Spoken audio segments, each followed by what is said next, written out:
Eksperimen sangatlah menarik, namun terkadang para peneliti bertindak terlalu jauh dan keinginan mereka untuk memahami datang dengan menabrak batas-batas etika serta mengorbankan keselamatan dan kesejahteraan orang lain.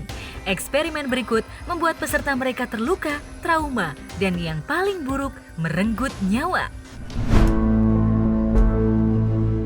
The Monster Study merupakan sebuah eksperimen terhadap 22 anak yatim piatu di Davenport, Iowa, Amerika Serikat pada 1939. Studi itu dipimpin oleh Wendell Johnson dari University of Iowa dan dibantu oleh salah satu mahasiswa pasca sarjananya, Mary Tudor. 22 anak yatim piatu tersebut dibagi menjadi dua kelompok, di mana satu kelompok diberikan terapi, perlakuan, dan ucapan positif, sementara kelompok lainnya diberikan perlakuan dan ucapan negatif. Hasil memuaskan ditunjukkan dari kelompok yang diberikan perlakuan dan ucapan positif. Namun sebaliknya, kelompok yang diberikan perlakuan dan ucapan negatif dampak psikologis yang kurang baik, bahkan mengalami masalah jangka panjang pasca penelitian itu selesai. Eksperimen ketinggian Nazi. Sigmund Rascher mencoba meneliti dampak ketinggian terhadap para pilot dengan menggunakan tahanan perang sebagai objek penelitian. Rascher menempatkan para tahanan di sebuah ruang khusus yang sengaja diatur memiliki tekanan udara rendah, seperti di ketinggian 20 km di atas permukaan tanah. Dengan keadaan seperti itu, tentu saja para tahanan lama-kelamaan akan mati lemah. Bahkan ketika para tahanan hampir meninggal, Rascher membedah isi kepala mereka untuk mengetahui dampak ketinggian ekstrim pada otak dan pembuluh darah manusia. Eksperimen kejam ini memakan korban hingga 80 orang dari total 200 tahanan. 120 objek penelitian sisanya dibunuh secara sadis. Eksperimen penyakit sifilis. Sebuah eksperimen yang didanai pemerintah Amerika Serikat dari tahun 1932 sampai 1972 menolak pengobatan kepada 399 pasien Afrika Amerika di pedesaan Alabama yang memiliki penyakit sifilis. Padahal di tahun 1947 sudah ditemukan penisilin yang terbukti efektif melawan penyakit sifilis. Para pasien pun sebenarnya tidak diberitahu bahwa mereka menderita sifilis. Tujuan percobaan yang dilakukan oleh Dinas Kesehatan Masyarakat Amerika Serikat ini adalah untuk mempelajari perkembangan alami sifilis jika tidak diobati. Akibatnya, 28 orang dalam eksperimen sifilis Tuskegee meninggal langsung karena sifilis. Sementara 100 orang lain meninggal karena komplikasi terkait. Jessica Redfield. Setelah beberapa jam berita penembakan massal yang terjadi di sebuah gedung bioskop, foto wanita cantik ini terpampang jelas sebagai salah satu korban. Sebelum peristiwa memilukan terjadi, tepat 1 bulan sebelumnya, Jessica Redfield selamat dari kejadian yang sama dalam peristiwa baku tembak yang menewaskan 1 orang. Saat itu ia bersyukur, namun kematian bukanlah peristiwa yang bisa dihindarkan. Terbukti, Jessica pun tewas dalam peristiwa yang sama sebulan kemudian.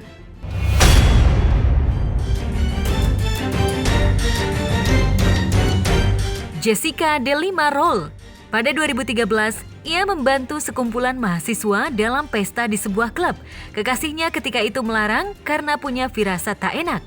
Terbukti, Jessica lolos dari maut.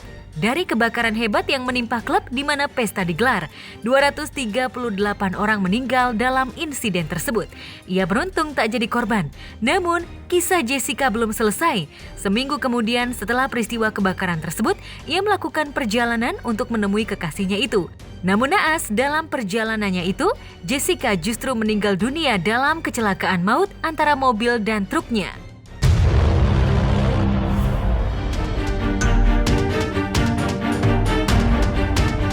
Ye Mengyuan adalah gadis 16 tahun yang mendadak terkenal karena hanya ialah yang selamat dari kecelakaan pesawat di Bandara San Francisco. Ia pun tak menyangka menjadi satu-satunya penumpang yang lolos dalam tragedi pesawat itu. Ketika Yuan masih terbaring lemah di lokasi kejadian, tiba-tiba saja sebuah truk evakuasi menabrak Yuan. Seketika, Yuan yang lolos dari maut pesawat harus menemui ajal lewat truk yang melintas. Rupanya, maut tetap saja mengejarnya dengan cara yang berbeda.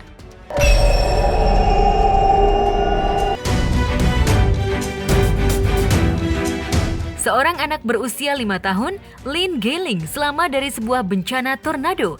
Namun, ia justru tewas dalam kejadian lain hanya dalam hitungan bulan setelah bencana tornado. Lynn yang kehilangan keluarga akibat tornado diasuh oleh keluarga baru. Namun, trauma Lynn membuatnya ia sering teriak-teriak. Kebiasaan inilah yang membuat bocah ini tewas karena gigitan anjing di rumahnya. Lynn Gehling selamat dari tornado, tewas akibat seekor anjing.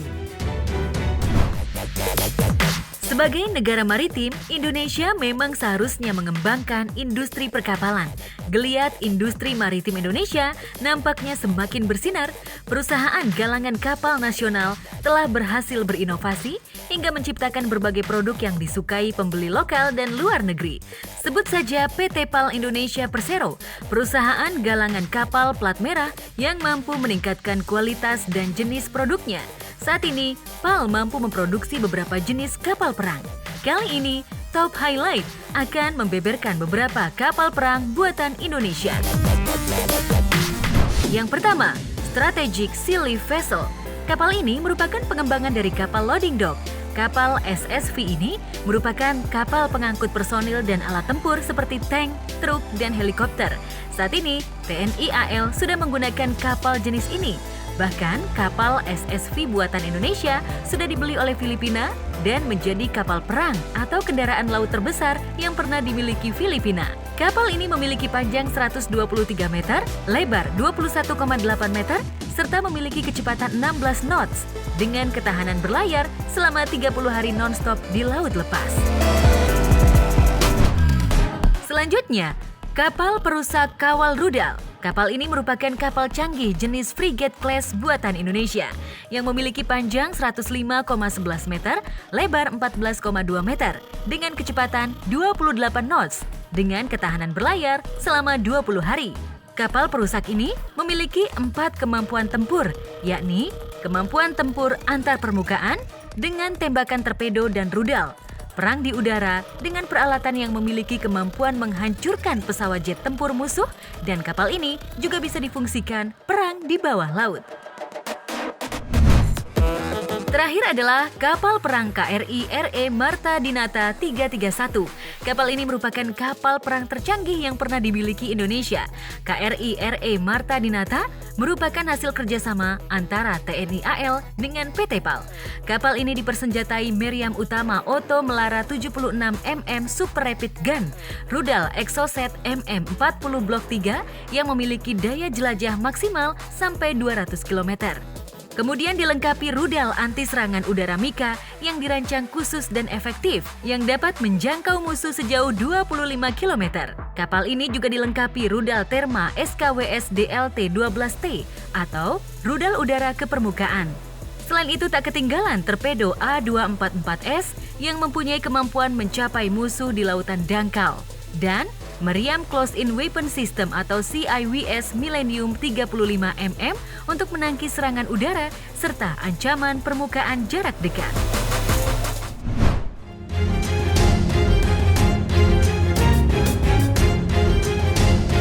Mungkin salah satu orang memilih laut sebagai tujuan wisata pertama setelah pandemi berakhir. Laut memang selalu menarik, apalagi pemandangan bawah laut. Tapi sebelum berwisata ke laut, Top Highlight ingin memberikan informasi beberapa hewan laut yang paling mematikan, bahkan lebih mematikan dari ikan hiu sekalipun. Di sini bukannya menakut-nakuti, tapi membuat kita lebih waspada. Yang pertama adalah bunga landak. Jika kita melihatnya, jangan cepat tertipu karena bentuknya yang sangat indah. Soalnya, bunga landak ini dinobatkan oleh Guinness Book World of Record sebagai hewan laut yang paling berbahaya, bahkan bisa menyebabkan kematian jika Anda menyentuhnya. Diketahui bunga landak ini mengandung racun yang membuat sengatannya terasa menyakitkan, yang membuat kita jatuh pingsan dan diakhiri kematian. Spesies ini banyak ditemukan di terumbu karang, dan hewan ini bisa hidup di kedalaman 90 meter di atas permukaan laut. Selanjutnya, hewan mematikan di laut adalah ular laut. Ada beberapa jenis ular laut yang hidup di laut, namun ada satu yang paling mematikan dan ular yang hidup di darat. Namun jangan khawatir, Ular laut Belcher ini akan menyerang jika merasa terancam dan cenderung menghindar jika bertemu manusia.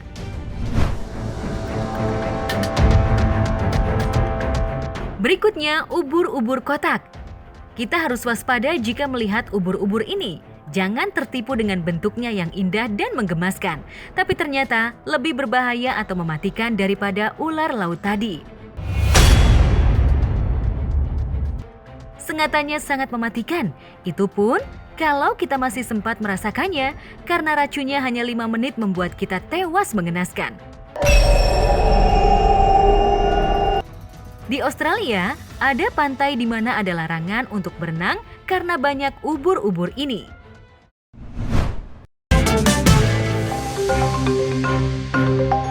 Kebut-kebutan di jalan memang cukup mengganggu. Kadang kecelakaan jadi resiko utama. Untuk di jalan-jalan utama, rambu lalu lintas bisa jadi penolong. Tapi, jika bukan di jalan raya, warga sekitar seringkali membuat rambu lalu lintas atas inisiatif sendiri. Sebuah polisi tidur di Kecamatan Taman Sari, Boyolali, Jawa Tengah viral di media sosial.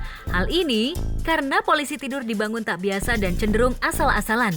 Lihat saja, ketinggian dan lebar polisi tidur membuat kendaraan mengalami kesulitan saat melintas, terutama bagi kendaraan sejenis sedan. Jika memungkinkan, sejumlah kendaraan memilih menghindari polisi tidur ini daripada nyangkut atau justru mobil jadi rusak. Tidak diketahui pasti lokasinya, namun polisi tidur ini juga pernah viral di media sosial. Polisi tidur dibangun di salah satu jalan komplek perumahan yang tidak terlalu ramai. Dengan ukuran kecil namun berjejer dengan jarak berdekatan, polisi tidur ini justru membuat kendaraan yang melintas pun kesulitan. Bukan soal mengurangi kecepatan saja, tapi juga mengendalikan jarak polisi tidur ini konon justru membuat kendaraan tersangkut. Atau jika kendaraan itu roda 2, berpotensi jatuh dan terguling. Warga setempat konon telah mengajukan permintaan untuk menghapus polisi tidur yang mengganggu itu.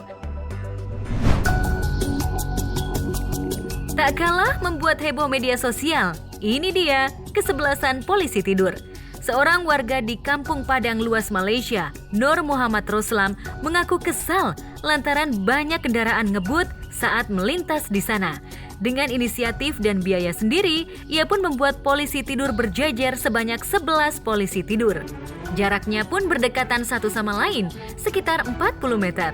Kesebelasan polisi tidur ini menurutnya cukup mengurangi kebisingan kendaraan yang melintas. Namun tak lama sejumlah warga justru memprotes adanya kesebelasan polisi tidur ini. Beda dari yang lain, polisi tidur eksentrik ini dirancang dalam ukuran besar. Dengan lebar dan ketinggian yang tak wajar, sejumlah kendaraan harus berhenti dan berpikir ulang jika ingin melintas, putar balik, atau mencoba untuk tetap melintas. Sayangnya, beberapa mobil yang memaksa melintas pada akhirnya tersangkut. Setelah beberapa hari menyita perhatian warga Inggris, baru terbongkar bahwa polisi tidur tersebut bukanlah sungguhan. Bukan dibangun untuk mengurangi kecepatan kendaraan, melainkan hanya sebatas demo sebuah kecanggihan kendaraan teranyar yang ketika itu siap rilis ke pasaran.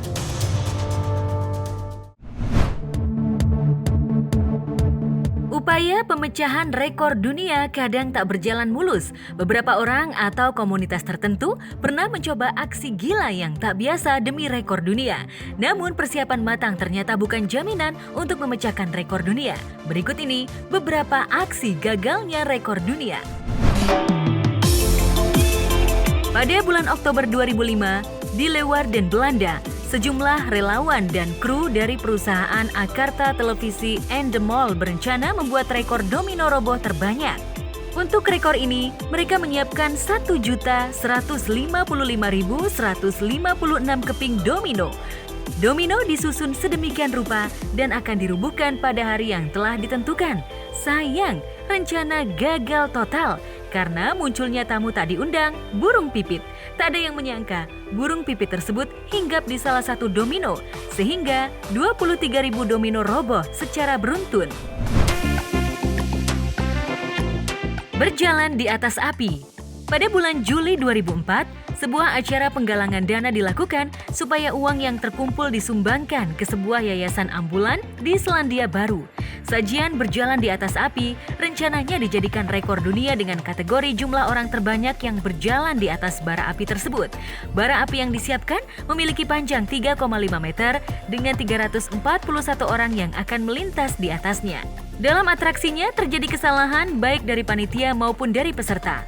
Bara api seharusnya tidak lebih dari 3 meter, peserta yang berjalan maksimal 1 detik tiap langkah.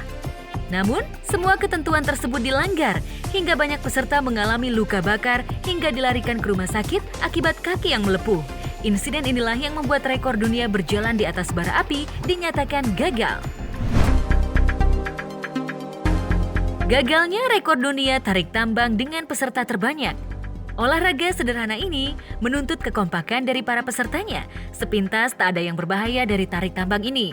Namun realita di lapangan menunjukkan kalau tarik tambang ini bisa membawa resiko kematian bagi pelakunya.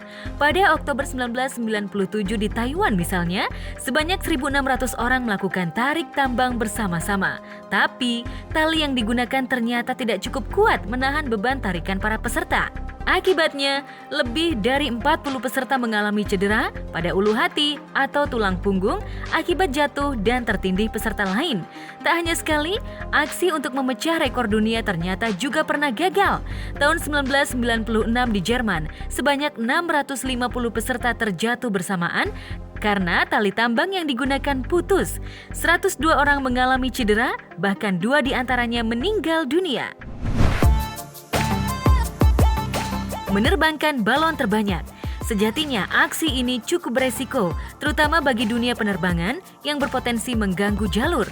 Tahun 1986, peristiwa naas terjadi di Cleveland, Amerika Serikat. Bermula dari acara penggalangan dana dan memecahkan rekor dunia. Perayaan ditandai dengan menerbangkan 2 juta balon udara dalam Balloon Fest 86. Sayangnya cuaca kurang mendukung sehingga hanya 1,4 juta balon yang dilepas ke udara. Balon-balon yang gagal justru terbang dan jatuh ke jalan raya hingga mengganggu arus lalu lintas sampai beberapa insiden kecelakaan. Bukan itu saja, sejumlah tempat ternyata terganggu dengan balon-balon yang diterbangkan. Alhasil, pemecahan rekor gagal dan panitia harus membayar sejumlah uang sebagai ganti rugi. Sebagian besar ilmuwan tentu tak ada maksud buruk dalam mengkreasi sesuatu, namun dia berhadapan dengan pihak tertentu yang lebih berkuasa serta lebih punya kekuatan dibanding sang ilmuwan. Pada akhirnya, penemuan sang ilmuwan disalahgunakan. Terdapat juga kasus di mana banyak sekali penemuan yang sudah sesuai fungsi pada awalnya, namun disalahgunakan menjadi berbagai fungsi seperti senjata pemusnah dan juga narkoba oleh yang tidak lain adalah masyarakat sendiri. Ekstasi. Penemu ekstasi adalah ahli kimia Jerman bernama Anton Colis. Saat ini, ekstasi adalah salah satu jenis narkoba yang paling banyak disalahgunakan dan menyebabkan kematian. Di Inggris tercatat, ekstasi telah membunuh 50 orang per tahun. Belum lagi negara-negara lain. Sebenarnya Anton Colis tak bermaksud membuat narkoba jenis baru. Ia hanya ingin menciptakan obat yang bisa mengatasi pendarahan. Ia juga telah mengantongi hak paten atas ekstasi di tahun 1914. Menariknya, di tahun 1970 hingga 1980, ekstasi populer digunakan sebagai narkoba.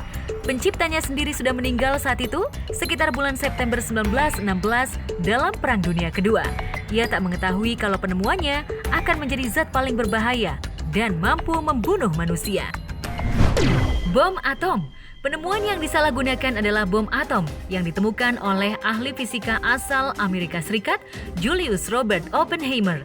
Selama Perang Dunia Kedua, Oppenheimer menerima tawaran untuk menjadi ketua Laboratorium Los Alamos. Laboratorium ini adalah tempat pertama di mana bom atom tercipta. Ia menciptakan bom atom karena tak ingin Nazi menemukannya terlebih dahulu dan menang dalam perang. Akhirnya, pada 16 Juni 1945, Oppenheimer dan timnya berhasil melakukan uji coba bom nuklir pertama di dunia. Namun, tak butuh waktu lama bagi ilmuwan ini untuk menyesali penemuannya. Karena tak lama kemudian, Amerika justru menggunakannya untuk meluluh lantakan 2 kota Jepang, yaitu Hiroshima dan Nagasaki. Ratusan orang tewas dan ribuan lainnya mengalami dampak dari radiasi nuklir.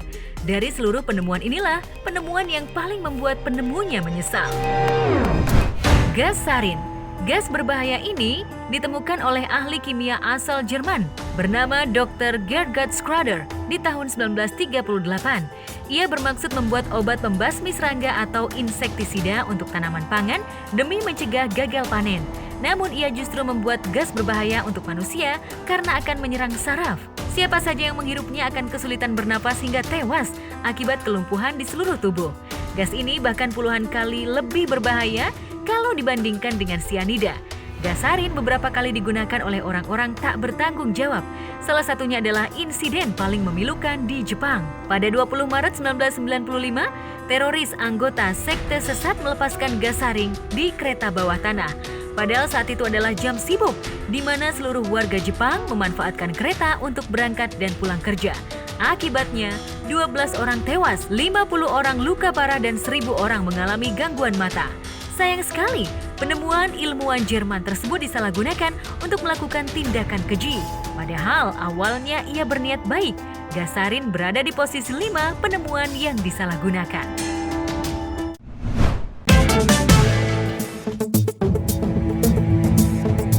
Memang kalau ibu-ibu sudah marah, siapa yang berani melawan? Hal ini sudah sering terjadi di Indonesia. Mungkin hanya di Indonesia hal itu terjadi. Entah siapa yang salah, siapa yang benar. Kalau ibu-ibu atau emak-emak sudah marah, gawat. Seperti kata pepatah dalam bahasa Inggris, the power of emak-emak. Baru-baru ini ada kejadian yang viral di media sosial, di mana terjadi keributan antara emak-emak di tengah jalan raya. Kejadian tersebut tertangkap kamera CCTV. Lokasinya di kota Probolinggo, Jawa Timur. Awalnya terlihat di CCTV, arus lalu lintas yang normal. Tiba-tiba entah siapa yang salah. Siapa yang menyerobot terlihat seorang ibu-ibu mengendarai motor ditabrak dengan keras oleh motor juga. Yang mengendarai seorang ibu-ibu juga berboncengan. Singkat cerita, ibu-ibu yang sendiri tertabrak sampai terpental. Tidak lama kemudian, emak-emak yang ditabrak bangun, langsung menghampiri yang menabraknya, dan langsung melayangkan bogem mentahnya. Entah bagaimana jika tidak ada yang memisahkan perkelahian itu. Memang ibu-ibu yang menabrak pasrah tidak melawan. Namun hebatnya, emak-emak yang ditabrak tadi tidak merasakan sakit, langsung bangun dan menyerang sang penabrak tadi. Mungkin sudah terlalu emosi, sehingga rasa sakitnya itu tak dirasa lagi. Kejadian berikutnya terjadi di Jalan Ahmad Kirang, Kelurahan Binanga, Kecamatan Mamuju, Sulawesi Barat, di mana emak-emak berkelahi di tengah jalan. Kejadian ini sempat menjadi viral di media sosial. Entah bagaimana asal-muasalnya. Terlihat di video berdurasi 1 menit 42 detik itu, langsung terlihat emak-emak bergelut. Dan tidak diketahui apa penyebabnya emak-emak berbaju merah memukuli emak-emak berbaju putih. Usut punya usut, ternyata awal terjadinya perkelahian itu karena keduanya terlibat perdebatan soal politik yang merembet ke soal pribadi. Selanjutnya, ada lagi video yang lagi viral di media sosial. Emak-emak ribut dengan tetangganya. Perkelahian ini sampai terjadi aksi saling lempar baskom. Tidak diketahui apa penyebabnya, karena masing-masing sudah meluapkan emosi. Lucunya, perkelahian itu masing-masing menggunakan senjata baskom dan sapu lidi. Sepertinya lokasi kejadian ini di daerah Jawa karena emak-emak tersebut memakai bahasa Jawa. Memang siapa yang berani melawan the power of emak-emak?